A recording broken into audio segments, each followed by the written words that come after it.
pressing up overhead and that pinky is slipping off, or they're losing that ring finger. All right, all 10 fingers, whenever you go up overhead, guys, are on the bar. All right, you have that for all your members. Okay, so now it's a little bit more of a flex position, flare position. He might even have to pull it out of that front rack.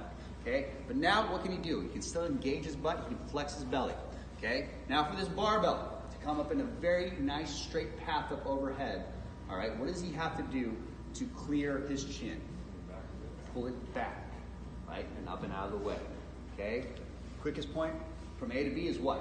Straight line. And we want to keep that straight line, because where do we want to keep this barbell? In line with what?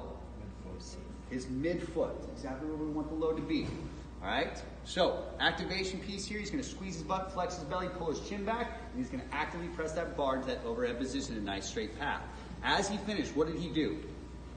He brought his chin through, right? Locking in his shoulders, right, to where they're nice and stacked right over the top of his wrist.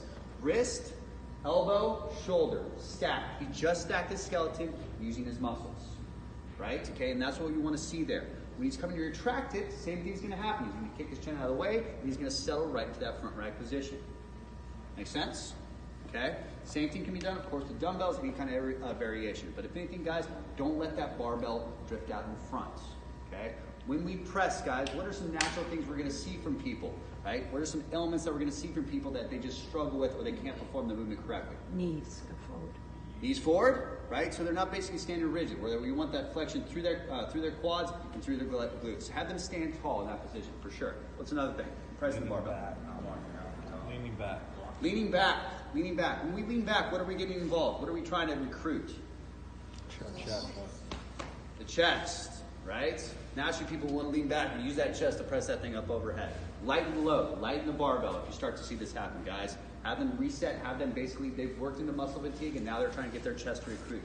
All right? Don't let it happen, because we're putting what? Stress on what? Lower back. Lower back, and that's fine. All right? Want them standing tall. What else happens? I heard that over here. One more time. Not locking out at the top. Okay?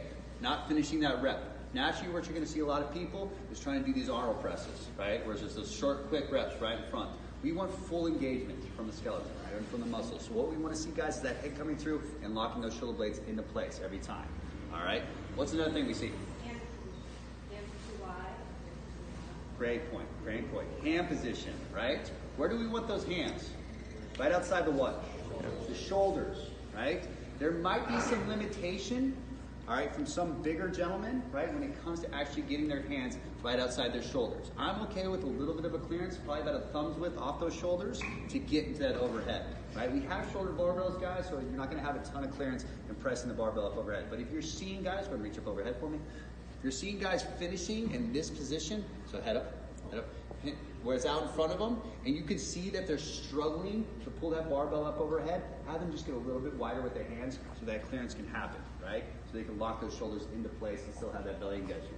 All right, what's another thing at the top? Hold it up there for me. What's another thing at the top you see here, guys? Like too far back. Hyperextending, right? Splayed open rib cage, right? When you're seeing this big old extensive position, right? All this belly is exposed, right? And we're probably putting a ton of pressure on that lower back as well. What we want, guys, is the rib cage down, right? Create that nice flexion through that belly, and we're still squeezing at the butt. Okay? Going to come back down. What's another thing we see? Drop. Huh? The way you dropped it. The way you dropped it? Yeah. Some people just drop. Oh, yeah. Control, guys. Yeah. Always, if you see that from your members, be like, hey, that's still a rep. Let's control it on the way down. Absolutely. Do we have something back? You. Yeah. Oh, well, I've seen it where people won't clear their head back, but their arms will come forward. So essentially that same movement. Yeah, it's a great fault. Yeah. Naturally, guys, quickest point to A, B, straight